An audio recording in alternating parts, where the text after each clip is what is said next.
SVB और signature bank के बाद आफत के घेरे में आ गया है स्विट्जरलैंड का दिग्गज बैंक क्रेडिट स्विस। घाटे और फाइनेंशियल रिपोर्टिंग में खामियों की बात स्वीकारने के बाद से क्रेडिट स्विस के शेयर भी औंधे मुंह गिरे हैं।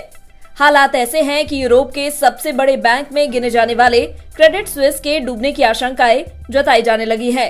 क्रेडिट स्विस के साथ पैदा हुई क्राइसिस को लेकर अब एक बड़ा सवाल पैदा हो रहा है।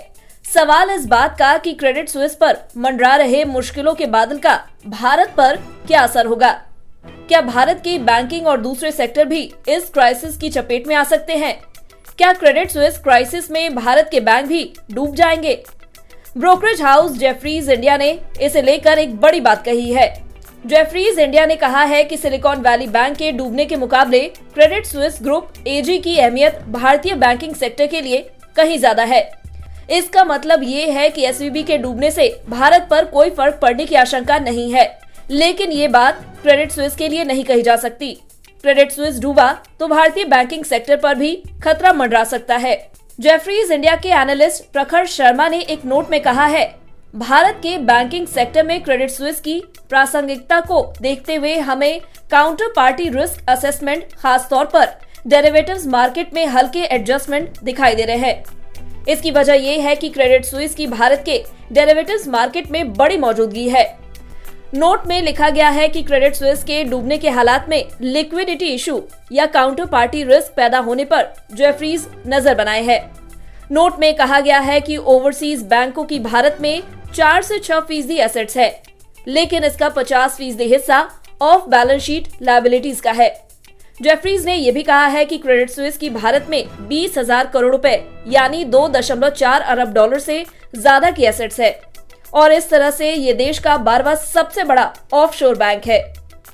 जेफरीज ने अपनी रिपोर्ट में कहा है कि क्रेडिट स्विस की भारत में उधारी उसकी कुल लायबिलिटीज का 73% है और इसमें भी 96% उधारियों के टेन्योर 2 महीने जितने कम वक्त के हैं। क्रेडिट स्विस का भारत में डिपॉजिट बेस 2,800 करोड़ रुपए का है और ये इसकी कुल लायबिलिटीज का 20% बैठता है। आंकड़े बताते हैं कि क्रेडिट स्विस भारत में 12वां सबसे बड़ा विदेशी बैंक है। इस लिहाज से सबसे बड़ा बैंक HSBC है, जिसकी एसेट 2.47 लाख करोड़ रुपए से ज्यादा की है। इसके बाद स्टैंडर्ड चार्टर्ड, डच बैंक और जेपी मॉर्गन का नंबर आता है।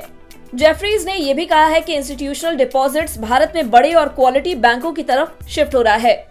जेफरीज ने कहा है कि विदेशी बैंकों की बैंकिंग एसेट्स में महज 6% हिस्सेदारी है। इसमें क्रेडिट स्विस का हिस्सा 1.5% है। ऐसे में जेफरीज ने कहा है कि क्रेडिट स्विस क्राइसिस का भारत के बैंकिंग सेक्टर पर हल्का असर हो सकता है। हालांकि इन्वेस्टर्स और कस्टमर्स में भरोसे को बहाल करने के लिए क्रेडिट स्विस ने ऐलान किया है कि वो 3.23 अरब डॉलर की डेट सिक्योरिटीज का बायबैक करेगा।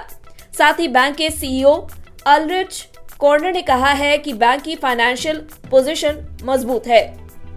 बैंक ने गुरुवार को ऐलान किया कि वो इस मुसीबत से निकलने के लिए 54 अरब डॉलर का कर्ज लेगा। ये कर्ज स्विस सेंट्रल बैंक से लिया जाएगा। क्रेडिट स्विस के शेयर बुधवार को 31% तक लुढ़क गए थे।